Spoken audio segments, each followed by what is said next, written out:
When I was young, my great-grandparents were kind of the founding members of a church that I grew up going to. It was one of those where we were there every time the doors were open. I knew Jesus and I knew God, but I hadn't given my life to him.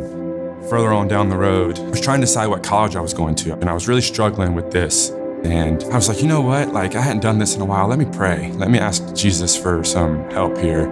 I just prayed. It was like, you know what, Jesus, I hadn't done this in a very long time, but I need some help. I don't know what I'm doing.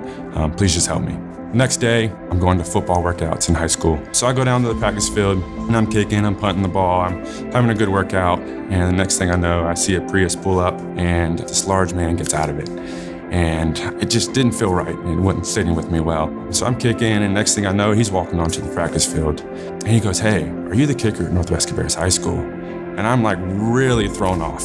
I go, "Yeah, I am." He was like, "Well, I'm a pastor from Statesville, North Carolina, and an angel came to me in a dream last night that I needed to come talk to the kicker at Northwest Cabarrus High School."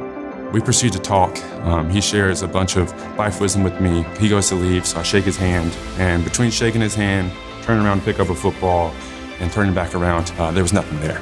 And at that point, I just have this overwhelming emotion, really. I start bawling and didn't really know what was going on. I actually just continued to try to kick, get myself together, and it just wasn't gonna happen.